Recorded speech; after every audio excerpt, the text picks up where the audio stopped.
వెంకటేష్ గారు ఇప్పుడు కొత్తగా యాక్ట్ చేస్తున్న మూవీ సంక్రాంతికి వస్తున్నాం. అయితే వెంకటేష్ గారు ఈ సంక్రాంతికి వస్తున్న మూవీకి ముందు లాస్ట్ యాక్ట్ చేసిన మూవీ సైంధవ్. అయితే సైంధవ్ మూవీ రిలీజ్ అయ్యి మంచి హిట్ కూడా అయ్యింది. అయితే సైంధవ్ మూవీ రిలీజ్ తర్వాత వెంకటేష్ గారు 1 ఇయర్ టైం గ్యాప్ తీసుకొని ఇప్పుడు మళ్ళీ ఈ సంక్రాంతికి వస్తున్న మూవీతో మన ముందుకు వస్తున్నారు వెంకటేష్ గారు.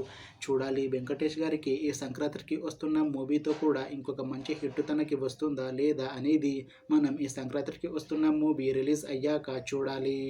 అయితే సంక్రాంతికి వస్తున్న మూవీని డైరెక్ట్ చేస్తుంది అనిల్ రావిపూడి. ఇంకా ఈ మూవీకి మ్యూజిక్ డైరెక్టర్ భీమ్ సిసిర్లో. ఇంకా ఈ మూవీని ప్రొడ్యూస్ చేస్తుంది దిల్ రాజు. అలానే ఈ మూవీలో మెయిన్ లీడ్ యాక్టర్స్గా యాక్ట్ చేస్తుంది వెంకటేష్, మీనాక్షి చౌదరి, ఐశ్వర్య రాజేష్, ఇంకా చాలామంది యాక్టర్లు ఉన్నారు. అయితే సంక్రాంతికి వస్తున్న మూవీలో హీరోయిన్గా యాక్ట్ చేస్తున్నారు ఐశ్వర్య రాజేష్ గారు. అయితే ఐశ్వర్య రాజేష్ గారు ఈ సంక్రాంతికి వస్తున్న మూవీకి ముందు లాస్ట్ యాక్ట్ చేసిన మూవీ టక్ జగదీష్. అయితే టక్ జగదీష్ మూవీ రిలీజ్ అయ్యి 2 ఇయర్స్ అయిపోయింది. అయితే టక్ జగదీష్ మూవీ రిలీజ్ తర్వాత ఐశ్వర్య రాజేష్ గారు 2 ఇయర్స్ టైం గ్యాప్ తీసుకొని ఇప్పుడు తెలుగులో మళ్ళీ ఈ సంక్రాంతికి వస్తున్న మూవీతో మన ముందుకు వస్తున్నారు ఐశ్వర్య రాజేష్ గారు. చూడాలి ఐశ్వర్య రాజేష్ గారికి తెలుగులో మళ్ళీ ఈ సంక్రాంతికి వస్తున్న మూవీతో ఇంకొక మంచి హిట్ తనకి వస్తుందా లేదా అనేది మనం ఈ సంక్రాంతికి వస్తున్న మూవీ రిలీజ్ అయ్యాక చూడాలి. అయితే ఈ సంక్రాంతికి వస్తున్న మూవీలో ఇంకొక హీరోయిన్గా యాక్ట్ చేస్తున్నారు మీనాక్షి చౌదరి గారు.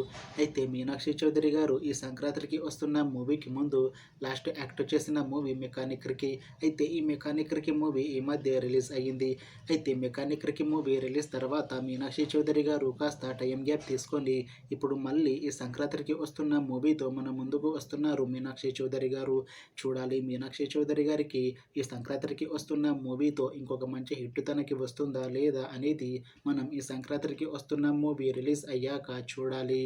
అయితే సంక్రాంతికి వస్తున్న మూవీ టీం మాత్రం చాలా కాన్ఫిడెంట్గా ఉన్నారు. ఈ సంక్రాంతికి వస్తున్న మూవీ చాలా పెద్ద హిట్ అవుతుంది అని అంటున్నారు మూవీ టీం. అయితే సంక్రాంతికి వస్తున్న మూవీ టీం ఈ మధ్య ట్రైలర్ని అలానే పాటలని విడుదల చేసింది. అయితే వాటికి మంచి రెస్పాన్స్ వచ్చింది. ఇంకా ఈ మూవీ కూడా మంచి ఫ్యామిలీ ఎంటర్టైన్మెంట్ హిట్ అవుతుంది అని అంటున్నారు మూవీ టీం. అయితే ఈ సంక్రాంతికి వస్తున్న మూవీని ఈ జనవరి 14న రిలీజ్ చేస్తున్నారు మూవీ టీం. చూడాలి సంక్రాంతికి వస్తున్న మూవీ రిలీజ్ అయ్యాక మంచి హిట్ అవుతుందా లేదా అనేది మనం ఈ సంక్రాంతికి వస్తున్న మూవీ రిలీజ్ అయ్యాక చూడాలి. Thanks for watching this video friends. మీకు ఈ వీడియో నచ్చితే లైక్ చేయండి. ఇంకా ఇలాంటి మూవీ అప్డేట్స్ కోసం ఈ ఛానల్ని సబ్స్క్రైబ్ చేసుకోండి.